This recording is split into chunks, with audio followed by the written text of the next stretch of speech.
1989 সাল, শীতের শেষ দিক। ঢাকার পাশের ছোট্ট এলাকা নবীনগর। নবীনগরে ছিল পুরাতন এক হাসপাতাল। লোকজন বলতো হাসপাতালটি দিনের বেলা যতটাই শান্ত, রাতের বেলা ততটাই ভয়ঙ্কর। রাত 12টার পর নাকি হাসপাতালের 3 তলার বারান্দা থেকে কারো কান্নার শব্দ শোনা যায়। কিন্তু অদ্ভুত ব্যাপার হলো, ওই 3 তলা বহু বছর আগে থেকেই বন্ধ হয়ে আছে। সেই সময় নতুন এক নার্স এসে যোগ দেয় হাসপাতালে। তার নাম ছিল শিউলি। প্রথম দিন এক বৃদ্ধ দারোয়ান তাকে সাবধান করে বলে, রাতে যদি 307 নম্বর কেবিন থেকে বেল বাজে, কখনোই সেখানে দরজা খুলতে যাবে না, তাহলে তুমি আর ফিরে আসতে পারবে না। শিউলি হেসে উড়িয়ে দিল। সে ভাবল, পুরনো লোকদের যত সব কুসংস্কার। সেই রাতেই ডিউটি ছিল শিউলির। রাত ঠিক 1টা 17 মিনিট। হাসপাতালের সমস্ত নীরবতা ভেঙে একটি বেল বেজে উঠল। বোর্ডে দেখা গেল কেবিন নাম্বার 307।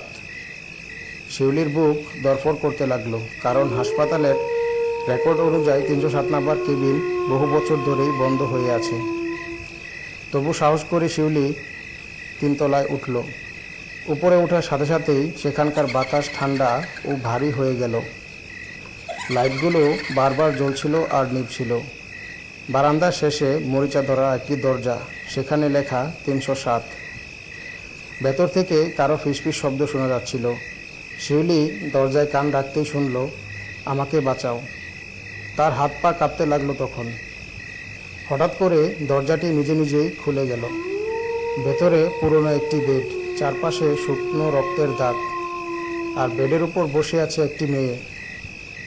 সাদা রোগীর পোশাক, চুল মুখ ঢেকে রেখেছে। শিউলি কাঁপা কাঁপা গলায় বলল, কে আপনি? মেয়েটি ধীরে ধীরে মুখ তুলল, আর তখনই শিউলি একটা চিৎকার করে উঠল, কারণ মেয়েটির চোখ ছিল না, শুধু অন্ধকার গর্ত আর মুখ জুড়ে সেলাই।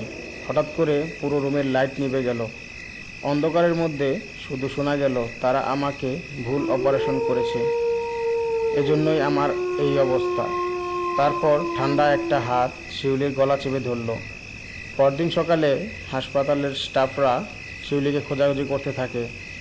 তখন তারা 3 তলায় যখন পৌঁছায়, তখন শিউলির জুতো খুঁজে পায়, কিন্তু শিউলিকে আর কখনোই পাওয়া যায়নি। এরপর থেকেই প্রতি রাত 1টা 17 মিনিটে 307 নম্বর কেবিনের বেল বাজে। আর কেউ যদি ভুল করে সেই বেলের শব্দে সাড়া দিয়ে দরজা খোলে, সে আর কখনোই ফিরে আসে না।